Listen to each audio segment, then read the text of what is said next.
So hello hi नमस्ते सत श्री अकाल केड़ो हाल है कैसा का अस्सलाम वालेकुम। मैं रजत कावड़िया आपका हार्दिक स्वागत करता हूं आनंद मूल्य इंस्टीट्यूशन की एक और नई वीडियो के अंदर। तो पिछले वीडियो के अंदर हमने sources of human capital formation को देख लिया कि हमारे क्या-क्या सोर्सेज थे। अब हमने सोर्सेज को लगा तो दिया पर इनकी कुछ इंपॉर्टेंस भी तो होगी। तो चलिए आज आइए जानते हैं क्या-क्या है हमारी इंपॉर्टेंस ह्यूमन कैपिटल फॉर्मेशन की।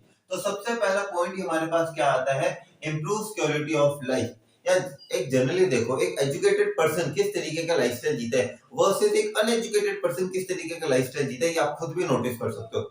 जनरली एक एजुकेटेड पर्सन एक बेटर लाइफस्टाइल जीता है। क्यों जीता है वो एक बेटर लाइफस्टाइल? क्योंकि वो एक्सेस करता है, किन चीजों से एक्सेस करता है, जो भी उसे नॉलेज मिली होती है वो अपनी नॉलेज का यूज करता है। उस नॉलेज को यूज करने की वजह से वो बेटर चॉइसेस कर पाता है अपनी लाइफ के अंदर। अब जब वो बेटर चॉइसेस करेगा अपनी लाइफ के अंदर तो उससे क्या होगा, वो एक बेटर लाइफ भी लीड करेगा। तो हम ये कह सकते हैं कि ह्यूमन कैपिटल फॉर्मेशन से क्या होता है, इंप्रूव्स क्वालिटी ऑफ लाइफ। देखते हैं किस तरीके से। The quality of population depends upon the level of education. जो क्वालिटी है ना पॉपुलेशन की, ये किस चीज पे डिपेंड करती है depends upon the level of education, health and skill acquired by the people. यानी कि अब किस तरीके की लाइफ में जी रहा हूँ ये किस चीज पे डिपेंड करेगी, मेरी एजुकेशन कैसी है, क्योंकि उस वजह से तो मैं बेटर डिसीजन ले पाऊंगा। मेरी मेन सोर्स ऑफ इनकम तो मेरी एजुकेशन क्वालिफिकेशंस की वजह से होगी तो उससे मुझे एक अच्छा लाइफस्टाइल है मेरा है, मेरे शरीर कैसा, मेरे हेल्थ कैसी है, ये हमारा दूसरा। और क्या क्या स्किल्स है मेरे पास जिससे मैं अपने आप की जो अपनी क्वालिटी ऑफ लाइफ को इंप्रूव कर सकता हूँ, मेरे अंदर क्या स्किल्स है। तो ये जितनी भी स्किल्स जो है ना ये क्या करती है, इंप्रूव करती है हमारी क्वालिटी ऑफ लाइफ को। अगला पॉइंट क्या कहता है, HCF not only means that okay sorry HCF not only makes the product. ये थोड़ा सा ब्लर है एक्चुअल में। हाँ ये एक्चुअल में क्या है, थोड़ा ब्लर इसलिए मुझे पढ़ा नहीं जा रही है थोड़ा।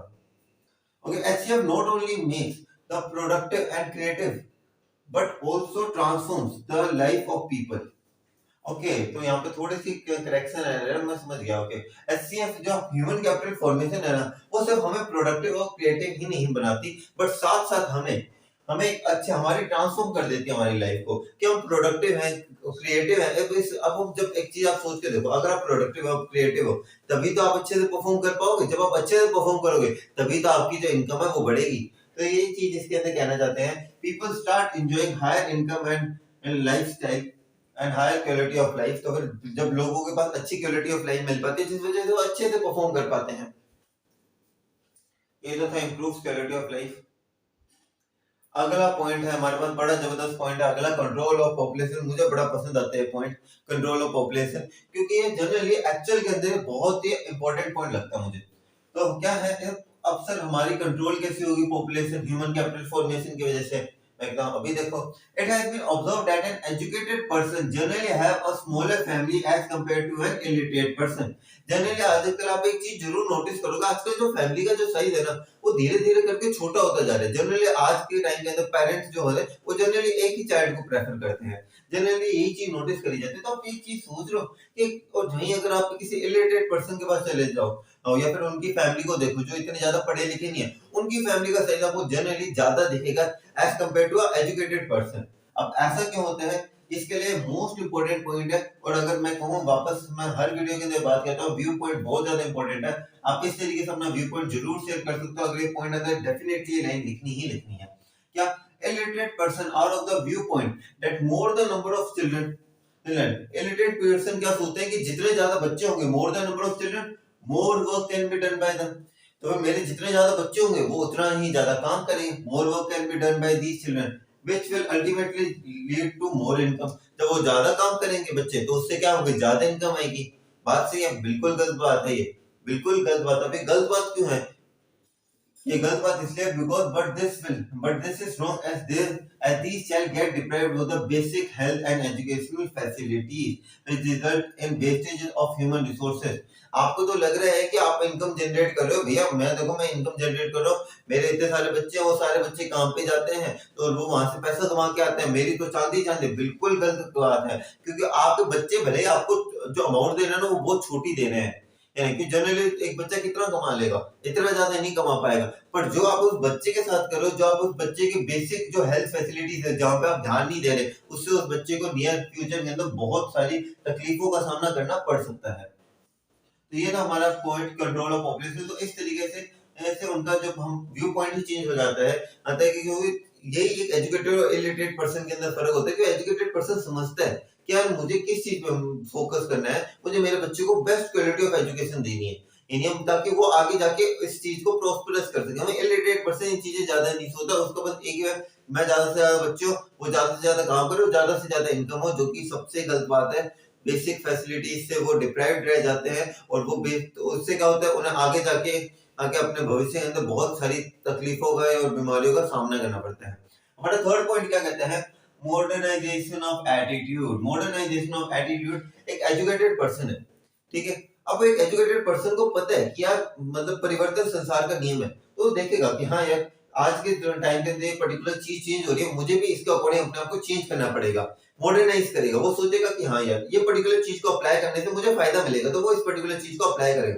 वहीं अगर एक इलिटरेट पर्सन होगा, वो तो पहले आते बात तो ऐसे सोचेगा, यार ये चीज है अप्लाई करूं क्या यार, अप्लाई करना पड़ेगा मुझे इसके अंदर, यार अप्लाई करूंगा या ऐसे होगा वैसे होगा, 50 तरीके की चीजें उसके मन में आएगी और वो इतनी ज्यादा मतलब फास्टली या फिर क्विकली अडेप्ट नहीं कर पाएगा इन चेंजेस को, जितने जल्दी एक एजुकेटेड पर्सन कर पाएगा। क्यों? कि उसके अंदर समझ है, और एक इलिटरेट पर्सन के अंदर जिसने इतनी ज्यादा एजुकेशन को अचीव नहीं किया, उसके अंदर इतनी ज्यादा समझ नहीं होगी इन चेंजेस को अडॉप्ट करने की। तो आगे देखते हैं क्या लिखा हुआ है इसके अंदर, investment in human capital helps in changing the mental outlook as mainly people do not want to change their attitude towards learning। क्योंकि आज के टाइम के अंदर बेसिकली क्या है, जैसे हमने इलिटरेट पर्सन का एग्जांपल दिया, वो कह रहे भैया हमसे ना हो पाएगा, पहले ही हार मान ली कि भैया वो देख ही नहीं रहा कि मैं एक पर्टिकुलर चेंज लाने की वजह से मुझे कितना फायदा है। क्यों? क्योंकि लर्निंग के अंदर दिक्कत है, वो नई चेंजेस को अडेप्ट ही नहीं करना चाहते। वहीं हमेशा एजुकेशन आपको क्या सिखाती है कि आपको किस तरीके से नई चेंजेस को अडेप्ट करना है, किस तरीके से आपको नई चीजों को अप्लाई करके अपनी लाइफ को बेटर बनाना है। इसके अंदर एक एग्जांपल भी दिया हुआ है मैंने, फॉर एग्जांपल एक एजुकेटेड फार्मर, एक फार्मर है, चलो हम एग्जांपल लेते हैं इसके अंदर जो मैंने दिया हुआ है, एक एजुकेटेड फार्मर है और एक तरफ एक अनएजुकेटेड फार्मर है। तो एक educated farmer will more quickly adapt new technology and will be able to increase his output. एक जो नया फार्मर मतलब एक एजुकेटेड फार्मर जो है ना, उसे पता है यार ये नई टेक्नोलॉजी आई है, इस नई टेक्नोलॉजी को यूज करके मैं मेरी प्रोडक्टिविटी को इंक्रीज कर पाऊंगा। Whereas an uneducated farmer, एक uneducated farmer will not take much initiative towards adapting changes and will not be able to increase his production। तो वही एक illiterate person है, वो ये कहेगा यार ऐसे टेक्नोलॉजी है, भाई ये टेक्नोलॉजी टेक्नोलॉजी कुछ नहीं होती, अपने पुराने देसी तरीके बहुत सही हैं, अपने तो भैया देसी हैं। ये बात अगर आप हो तो उस बंदे से, तो आप एक चीज जरा नोटिस करके देखो कि यार अगर नई टेक्नोलॉजी है, वो बंदा उस चीज को यूज नहीं कर रहा, जिस वजह से उसका जो अगर वो पुराने मेथड्स को अगर ट्रेडिशनल मेथड्स को यूज कर रहा है, तो उससे क्या होगा, उसकी क्या प्रोडक्टिविटी इतनी ज्यादा हाई हो पाएगी जितनी उस एजुकेटेड फार्मर की है। वर्कलोड भी देखा जाए तो इसके ऊपर ज्यादा वर्कलोड पड़ेगा, वहीं इसके ऊपर कम वर्कलोड पड़ेगा, जिससे ये दूसरे इंपॉर्टेंट इश्यूज को भी एड्रेस करने के अंदर सक्षम रहेगा। तो वही चीज है, एजुकेशन आपको किसी चीज में मदद करते हैं मॉडर्नाइज करने के, यानी कि चेंज करने के अंदर अपना एटीट्यूड। जैसे इसके अंदर कहा है आई कांट डू इट को क्या बनाना है हमें, आई कैन डू इट। जैसे आपने कहा है, जैसे आपने और जैसे मैंने आपसे एक वादा किया है कि आप मुझे अपना 100% दो, मैं आपको अपना 100% दूंगा, और हम लेके आएंगे इस साल इकोनॉमिक्स में डेफिनेटली 100 में 100 हमारा टारगेट है। प्लीज हमारे चैनल को सब्सक्राइब कीजिएगा, लाइक कीजिएगा, क्योंकि देखो अगर तुम मुझे सपोर्ट करते हो मैं डेफिनेटली तुम लोगों को सपोर्ट करूंगा। अगला पॉइंट क्या है, effective use of physical capital. मैंने ये चीज हमेशा कही, मैंने ये चीज ह्यूमन कैपिटल में भी कही थी, या फिजिकल कैपिटल मशीन है, मशीन के अपने आप चलेंगी नहीं, उन्हें चलाएगा कौन, हम ह्यूमन ही तो चलेंगे। तो अगर हमें फिजिकल कैपिटल का यूज करना है, प्रॉपर यूटिलाइजेशन करना है, तो उसके लिए हमें किसकी जरूरत पड़ेगी, ह्यूमन कैपिटल की। ह्यूमन कैपिटल जितना ही ज्यादा इफेक्टिव होगा, उतना ही वो फिजिकल कैपिटल को भी इफेक्टिव बना पाएगा। Okay, the growth of a physical capital depends completely on the growth of human capital formation। कि जितना ज्यादा हम ह्यूमंस डेवलप्ड होंगे, अपनी टेक्नोलॉजीज को चलाना आएगा, हमें एक पर्टिकुलर मशीनरी या जो भी चीज है, ये मतलब जितनी भी टेक्नोलॉजी है उन्हें यूज करना आएगा, उतना ही हम फिजिकल कैपिटल की भी ग्रोथ कर पाएंगे। आगे क्या कह रखा हुआ है इसमें देखिए, the physical capital can be created only by the hard and smart work of human beings। जो फिजिकल कैपिटल है वो हार्ड और स्मार्ट वर्क दोनों से ही बनाया जा सकता है। हार्ड वर्क यहाँ पे होता है मशीनरी के असेंबलिंग, स्मार्ट वर्क होता है जो भी हमारी टेक्नोलॉजी जो इस पर्टिकुलर मशीनरी के अंदर बनी है। Okay, hence human skills and efforts help in effective utilisation of private physical capital. Physical capital के अंदर इफेक्टिव यूज के अंदर बहुत मदद करती है। अगला पॉइंट देखते हैं हम, हायर प्रोडक्टिविटी एंड प्रोडक्शन, बहुत हायर प्रोडक्टिविटी होती है, प्रोडक्शन होती है जब हम ह्यूमन कैपिटल को यूज करते हैं। जनरली पर्टिकुलरली पिछले पॉइंट से रिलेटेड है, अगर थोड़ा बहुत रिलेटेड है किस तरीके से बताता हूँ। हमने पिछले पॉइंट में देखा कि इफेक्टिव यूज होता है फिजिकल कैपिटल का। फिजिकल कैपिटल का इफेक्टिव यूज हो रहा है, यानी कि मशीनरी क्या कर रही है, ज्यादा प्रोडक्शन कर रही है, उनसे जो भी आउटपुट निकल रहा है वो ज्यादा है, जिस वजह से क्या होगी, हमारी प्रोडक्शन इंक्रीज होगी, हमारी उस मशीनरी की प्रोडक्टिविटी इंक्रीज होगी। सिमिलरली ह्यूमंस की भी प्रोडक्टिविटी इंक्रीज होगी। कैसे सर, अगर मुझे एक पर्टिकुलर स्किल है जिससे मैं एक पर्टिकुलरली काम करूंगी इस फैक्ट्री के अंदर, अब मैं उसी स्किल के अंदर थोड़ी वृद्धि कर लूं, ऑन द जॉब ट्रेनिंग लगा लूं, थोड़े बहुत मेथड्स नहीं सीख लूं, क्या मेरी प्रोडक्टिविटी इंक्रीज नहीं होगी? जो काम को करने में अगर मैं पहले 30 मिनट लगा रहा था, आज मुझे उसी काम को करने में 10 मिनट लग रहे हैं, क्या मेरी प्रोडक्टिविटी बढ़ी? डेफिनेटली बढ़ी। पहले मैं 100 बॉक्सेस बनाता था, आज मैं 200 बॉक्सेस बनाता हूं, क्या मेरी प्रोडक्टिविटी बढ़ी? तो आपको किस चीज में मदद करता है? आपकी प्रोडक्शन और प्रोडक्टिविटी को बढ़ाने में। देखिए क्या लिखा हुआ है इसके अंदर, increase in the productivity and quality production depends on the technical skill of the person which can acquired only by the means of an education and training। जैसे मैंने कहा, हमने बंदे को एजुकेशन दी, ट्रेनिंग दी, उसी वजह से ही वो अपने आप को डेवलप कर पाएगा। Investment in human capital helps in acquiring new skills and knowledge relating to management of resources and technology. जब हम ह्यूमन कैपिटल के अंदर इन्वेस्ट करते हैं तो हमें नॉलेज मिलती है कि किस तरीके से हमारे जो फिजिकल कैपिटल है इनका हम यूज करें, जिससे हमारी प्रोडक्टिविटी और प्रोडक्शन दोनों ही क्या हो सके, एनहेंस हो सके। तो ये तो थी आपकी इंपॉर्टेंस। आपने इंपॉर्टेंस देख ली कि क्या क्या थी इसकी इंपॉर्टेंस। जनरली इंपॉर्टेंस एग्जाम के पॉइंट ऑफ व्यू से सच बताओ ना, इतनी ज्यादा इंपॉर्टेंट नहीं है जितनी इंपॉर्टेंट इसकी प्रॉब्लम्स हैं। प्रॉब्लम्स बहुत ज्यादा इंपॉर्टेंट है, क्यों मैंने वापस कह रहा हूं मैं, क्योंकि एग्जाम्स के अंदर प्रॉब्लम्स बहुत बार आती है। साथ ही साथ सीबीएसई का इस साल का कहना भी आपको याद ही होगा, व्यू पॉइंट ऑफ स्टूडेंट्स हमें जरूर देखना है। ठीक है, problems of human capital formation. क्या क्या प्रॉब्लम्स है हमारी ह्यूमन कैपिटल फॉर्मेशन की? नंबर 1 प्रॉब्लम है इनसफिशिएंट रिसोर्सेज। या मैं इसका ना बेस्ट एग्जांपल देता हूं, आपके नीट के एग्जाम ले लो, यू जेई के ले लो, आपके सीयूईटी के ले लो, ये जितने भी एग्जाम्स हैं या फिर यूपीएससी का एग्जाम्स ले लो, इन सारे एग्जाम्स के अंदर अंदर आप एक चीज देख लो कि हमारे पास अभी लो क्यों है ये एग्जाम्स, क्यों, मतलब इनके अंदर पासिंग परसेंटेज लो क्यों है? क्योंकि इनके अंदर, क्योंकि जो रिसोर्सेज हैं जो एजुकेशन हमें प्रोवाइड करेंगे वो बहुत कम है। इंडिया के अंदर कॉलेजेस बहुत कम है, इंजीनियरिंग कॉलेज बहुत कम है, आईआईटी बहुत कम है। इंडिया के अंदर जो हमारे हॉस्पिटल मेडिकल कॉलेजेस हैं वो बहुत ज्यादा कम है। इसी वजह से इनके अंदर सीटें लिमिटेड है। तो वही हमारी इस पार्ट के अंदर हम यही कंसेप्ट को भी यूज कर सकते हैं कि हमारे पास इनसफिशिएंट रिसोर्सेज है यार। इनसफिशिएंट रिसोर्सेज है, यानी कि the resources associated with the formation of human capital have been much less than that of the resources required. यानी कि हमें इंडिया के अंदर जितने हमारे पास ह्यूमन कैपिटल है, उन्हें डेवलप करने के लिए, उन्हें ह्यूमन कैपिटल एंड को डेवलप करने के लिए जितने रिसोर्सेज चाहिए ना, वो हमारे पास उतने नहीं है, जनरली नहीं है। अब आप सोचो कि नीट का पेपर या यूपीएससी का पेपर कितने लाखों लोग बच्चे देते हैं और सिलेक्शन सिर्फ होता है हजारों के अंदर। क्यों? क्योंकि हमारे पास रिसोर्सेज देने के लिए ही कितने हैं, सिर्फ 1000 ही हैं। नीट का पेपर जो मेडिकल कॉलेजेस के लिए दिया जाता है उसके अंदर भी लाखों बच्चे देते हैं वो पेपर, लाखों बच्चे देते हैं नीट का पेपर, लेकिन उनमें से सिर्फ हजारों ही सिलेक्ट हो पाते हैं। अब हजारों ही क्यों सिलेक्ट होते हैं उसके अंदर? क्योंकि हमारे पास जो नीट की यानी कि जो डॉक्टरी की जो नॉलेज देने वाले रिसोर्सेज है ना, वो बहुत कम है। इसके अंदर हम ये कहते हैं कि the resources associated with the formation of human capital have been much less than that of the resources required. Due to this reason, growth of human capital formation have remained inadequate as there are not enough schools, hospital, colleges for the development of human capital. इतने ज्यादा हमारे पास schools नहीं है, hospital नहीं है जितनी हमारी requirement है। हमारे पास आज बहुत सारे जने हैं जिन्हें हमें हमें ह्यूमन जो बहुत सारी ऐसी ह्यूमन कैपिटल है हमारे पास जिन्हें हम डेवलप कर सकते हैं, लेकिन हमारे पास सफिशिएंट रिसोर्सेज नहीं है उनके लिए। आगे बढ़ते हैं हमारे अगले पॉइंट की तरफ, जो कि है सीरियस इनएफिशिएंसी। ये तो बहुत बहुत ही ज्यादा आप इस पॉइंट से बहुत रिलेट कर पाओगे। क्या आप ऐसे किसी जने को जानते हो अपने आसपास जिसने बहुत ही अच्छी लेवल की एजुकेशन अचीव करी है, लेकिन आज जो वो काम कर रहे हैं ना, वो उस लेवल ऑफ एजुकेशन का नहीं है? आप ये सोच के देखो 5 मिनट, आपके ऐसे जरूर कोई ना कोई ऐसे रिश्तेदार जरूर निकलेगा जिनकी लेवल ऑफ एजुकेशन बहुत हाई, लेवल ऑफ नॉलेज बहुत हाई है, लेकिन आज जो वो काम कर रहे हैं ना, वो उस जॉब के या फिर जो भी उनके एजुकेशनल रिक्वायरमेंट है या जो भी उनके एजुकेशनल क्वालिफिकेशन है उनके अकॉर्डिंग नहीं है। क्यों नहीं है? इस पॉइंट को हम क्या कहते हैं, सीरियस इनएफिशिएंसी। इसी वजह से नहीं है। Okay, there has been a lot of wastages of resources। बहुत सारा वेस्टेज होता है हमारे यहाँ पे रिसोर्सेज का। किस तरीके से? As capability of educated persons are neither made use of ये, क्योंकि जो भी एजुकेटेड पर्संस हैं उनके साथ दो केसेस होते हैं मोस्टली लोगों के साथ, क्योंकि कुछ ही होते हैं जो सक्सेस कर पाते हैं उन एग्जाम्स के अंदर, बट इसका मतलब ये नहीं जो वो एग्जाम्स क्लियर नहीं कर पाते वो अनसक्सेसफुल है।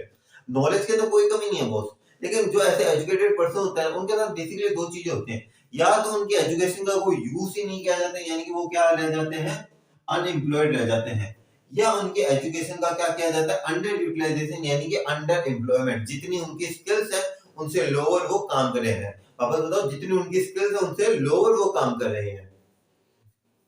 फॉर एग्जाम्पल देते हैं, जैसे इसके अंदर there are lot of people who have a lot of degree knowledge skills but they are underemployed according to their capability. ऐसे बहुत सारे जने हैं गाइस, आप भी, मैं कह रहा हूं, आप लोग सोच के देखो, बहुत सारे जने हैं आपके आसपास भी, आप अपने अड़ोस पड़ोस में भी देख लोगे, ऐसे बहुत सारे जने, नॉलेज लेवल बहुत हाई है, पर जो आज वो काम कर रहे हैं ना उस नॉलेज के अकॉर्डिंग नहीं है।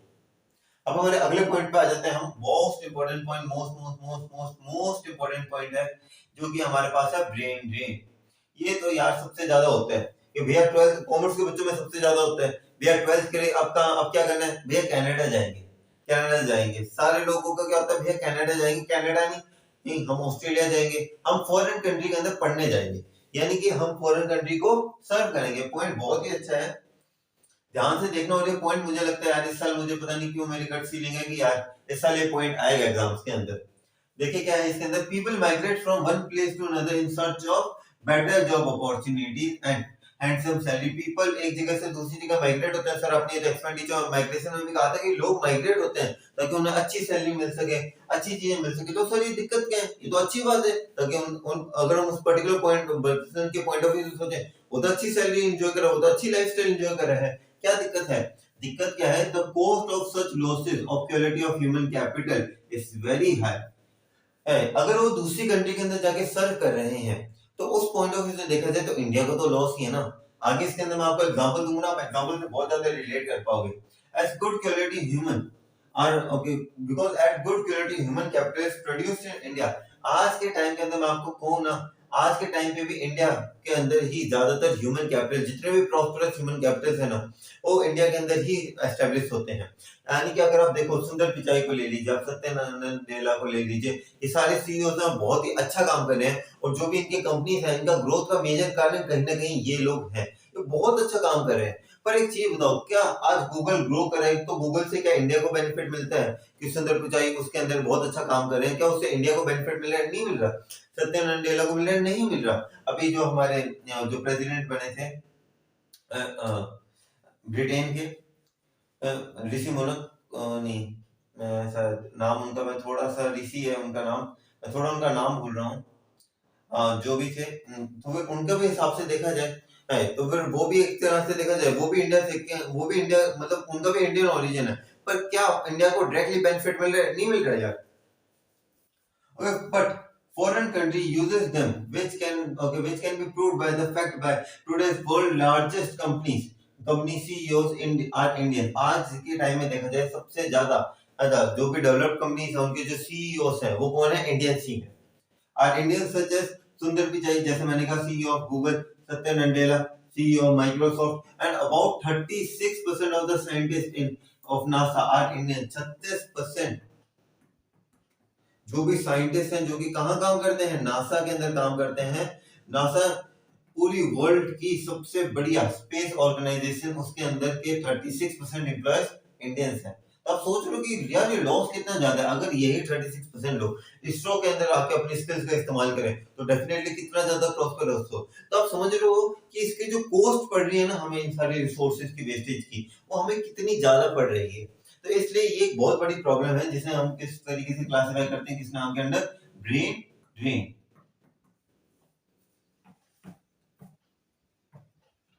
तो चलिए अब अगली प्रॉब्लम की तरफ बढ़ते हैं कि अगली क्या प्रॉब्लम है हमारे पास। High growth of population, population बहुत ज्यादा है हमारे पास। क्या है ये, देखिए, high growth of population, the continuous rise in the population has adversely affected the quality of human capital as reduces per head capability। पर reduces per head capability का आपको मतलब समझ में आ चुका होगा। जैसे मैंने नीट के अंदर भी कहा था कि बहुत सारे लोग पेपर देते हैं, सिलेक्शन कुछ ही का होता है, तो जो पर हेड कैपेबिलिटी है वो क्या है यहाँ पे रेड्यूस हो जाती है। क्या हो जाती है, रिड्यूस हो जाती है पर हेड कैपेबिलिटी, क्योंकि इतने लोग सिलेक्ट ही नहीं होते। तो इसका एक और मेजर कारण भी है कि अगर आप सोच के देखो कि अगर नीट का पेपर कितने लाखों बच्चे देते हैं, उनमें से कुछ हजारों ही सिलेक्ट हो पाते हैं, तो उसके अंदर कहीं ना कहीं पॉपुलेशन का भी कुछ ना कुछ रोल होगा। तो इसलिए ही जितनी ज्यादा हमारी पॉपुलेशन बढ़ती है उतनी ही हमारी जो पर हेड कैपेबिलिटी जो है ना वो कम होती जाती है, क्योंकि हमें इतने ज्यादा रिसोर्सेज नहीं मिल पाते। मैं उम्मीद करता हूँ रिसोर्सेज जो है ना हमारे पास लिमिटेड ही है, पर जैसे जैसे हमारी पॉपुलेशन बढ़ती जा रही है ना, रिसोर्सेज की पर हेड कैपेबिलिटी कम होती जा रही है। जैसे अभी जो बोझ है ना ये बढ़ता जा रहा है। ओके, अब हमारे अगले पॉइंट पे आ जाते हैं, lack of man power planning. बहुत ही इंटरेस्टिंग पॉइंट है और इसके ऊपर मुझे लगता है कि यार इस साल इस पॉइंट के ऊपर भी क्वेश्चन आने के चांसेस हैं। बढ़िया है ये पॉइंट। क्यों? क्योंकि आप इससे, क्योंकि ये जो पॉइंट है ना ये ह्यूमन कैपिटल फॉर्मेशन को तो कवर करते हैं, साथ ही अनएम्प्लॉयमेंट को भी कवर करते हैं। किस तरीके से, आइए जानते हैं। तो lack of man power, proper man power planning, man power planning ही नहीं करते। हम कोई भी डिसीजन जो है ना जनरली बहुत ही जल्दबाजी में ले लेते हैं, उसके पीछे पीछे उनके हम उस पर्टिकुलर मतलब हम जो हमारा एक्सपेंडिचर ऑफ इंफॉर्मेशन था ना हम उससे ज्यादा यूज नहीं करते। हम सोचते हैं यार क्या है एक्सपेंडिचर इंफॉर्मेशन के अंदर। इसलिए ही इसके अंदर मैंने एक लाइन भी लिखी थी कि जब आपको करेक्ट इन्फॉर्मेशन होगी तभी आप एक्सपेंडिचर या अपने एफर्ट्स को सही डायरेक्शन के अंदर पुट कर पाओगे। वही है, जब हम वो चीजें नहीं करते हैं तो ये होता है lack of proper man power planning. There is imbalance between demand and supply of human resources of various categories. Demand के अंदर एक तरह का इम्बैलेंस है, क्या? क्योंकि अभी हमें जो चाहिए और अभी पर्टिकुलर पर्सन की क्या जॉब क्वालिफिकेशन है वो दोनों काफी बार मैच नहीं करती। अगर आज के टाइम के अंदर पर्टिकुलरली इस तरीके का हमें कोई एक एक्स टाइप की क्वालिटी का हमें एम्प्लॉय चाहिए, लेकिन अब जो अभी जो करेक्टली जो अनएम्प्लॉयड पर्सन है उनके पास वाई टाइप की क्वालिटी है, तो मैच नहीं करी, इस वजह से वो क्या रह गए, वो जॉब के लिए वो क्वालिफाई नहीं कर पाए। The absence of such balances has resulted in the wastages of resources. और क्योंकि अब हमारे पास, क्योंकि हम एक बैलेंस ही नहीं बना के रखते, हम प्रॉपर प्लानिंग नहीं करते, इस वजह से हमारे वेस्ट रिसोर्सेज क्या हो जाते हैं, वेस्टेज हो जाती हैं। अब एक चीज मैं ये नहीं कह सकता जो अनएम्प्लॉयड पर्सन जिनके पास वाई टाइप की जो क्वालिटी है वो वेस्टेज है, उनके पास कुछ है नहीं, उनके पास है नॉलेज है क्या, पर उनकी नॉलेज इस्तेमाल हो पा रही है, नहीं हो पा रही। क्योंकि जो कंपनी है वो क्या मांग रही है, एक्स टाइप की, वो कहते हैं हमें एक्स टाइप के एम्प्लॉयज चाहिए। ये कौन से एम्प्लॉयज हैं, वाई टाइप के एम्प्लॉयज हैं। तो नॉलेज है इनके पास लेकिन इनकी नॉलेज मैच नहीं कर पा रही, जिससे क्या हो रहा है, wastage of resources. For example, most important point है, it is always said that not to follow the trend, की ट्रेंड को फॉलो मत करो। इंस्टाग्राम की रील नहीं है जो आज चला ट्रेंडिंग पे चल रहा है, नहीं, आपको ट्रेंड को फॉलो ही नहीं करना चाहिए। फॉलो करना चाहिए तो आपको किसे, एनालिसिस को। किसे फॉलो करना चाहिए, आपको एनालिसिस को फॉलो करना चाहिए कि बॉस अगर मैं एक पर्टिकुलर टाइम के बाद एक पर्टिकुलर फील्ड के अंदर अपना करियर देखता हूँ तो आज तो उसकी रिक्वायरमेंट है, आने वाले कल के अंदर उसकी क्या रिक्वायरमेंट होगी। जैसे एग्जांपल से समझते हैं, देखिए like nowadays student see that there is the trend of engineers, जैसे एक इंजीनियर्स का ट्रेंड है, and seeing that student of science, और उससे देख के स्टूडेंट्स क्या कहते हैं, यार हमें साइंस लेना है, हमें तो इंजीनियर बनना है। जैसे हम इंस्पिरेशन लेते हैं कि यार ये देखो ये इंजीनियर वहां पे गया, ये इंजीनियर का इतना का पैकेज लगा है, यार ये इंजीनियर बहुत अच्छा ग्रो करे, but it took 5 to 6 years yes for becoming an engineer. लेकिन अब जैसे अब जो बच्चा है, जो 10th क्लास के अंदर बच्चा है, अच्छा वो भी 1-2 साल अपने 11th एंड 12th करेगा, फिर एक साल वो मतलब इंजीनियरिंग कॉलेजेस के पेपर देगा, एक कहीं सिलेक्शन होने के लिए, उसके बाद अगर वो बीटेक करता है तो 3 साल उसके बीटेक के अंदर लग जाएंगे, आईआईटी करता है तो 5 साल लग जाएंगे, अप्रोक्सीमेटली मैं मान के चलता हूँ 5 से 6 साल उसे इंजीनियर बनने के अंदर लग जाएंगे। But we don't know that whether there will be enough demand of engineers और नॉट, कि हमें ये नहीं पता कि 5 आज का तो हम बता सकते हैं। आज मैं जैसे कहता हूँ कि आज जैसे अगर मैं अभी कहता हूँ कि आज इंजीनियर्स की बहुत डिमांड है, तो अगर 5 से 6 साल बाद क्या मैं ये अभी प्रेडिक्ट कर सकता हूँ कि आने वाले कल में भी इंजीनियर्स की डिमांड होगी, नहीं कर पाता। जब तक मैं प्रॉपर एनालिसिस नहीं कर लेता तब तक मैं ये नहीं कैटेगराइज कर सकता कि आने वाले कल में किस चीज का है। जैसे 2005 से 2020 तक का जो पीरियड था उसे हम इंजीनियर्स का पीरियड कहते थे, वहीं सिमिलरली 2020 से 2035 तक का जो पीरियड है वो इंडियन एंटरप्रेन्योर्स का है। तो आप देख रहे हो एक ट्रांजिशन आया है, एक ट्रांजिशन आया है कि यानी कि डिमांड के अंदर कहीं ना कहीं फर्क आया है। So this result in mismatch of unemployed person and type of job requirement। मैंने जैसे कहा था कि जिस तरीके के लोग अनएम्प्लॉयड हैं और जिस तरीके की जॉब रिक्वायरमेंट दोनों के अंदर मैच नहीं हो पाता, जिस वजह से अनएम्प्लॉयमेंट होती है। So these are the problems of human capital formation। So thank you very much for seeing this video। Thank you very much। Please इस वीडियो को लाइक कीजिएगा, शेयर कीजिएगा, सब्सक्राइब कीजिएगा ताकि मैं भी क्योंकि आप जब हमारी वीडियो को सपोर्ट करेंगे मुझे बहुत मोटिवेशन मिलेगा। मैं आपको अपना 100% दूंगा, आप मुझे अपना 100% दो, मैं आपको अपना 100% दूंगा। Till then do whatever you want to do man, but don't trouble your माता पिता एंड भारत माता। जय हिंद।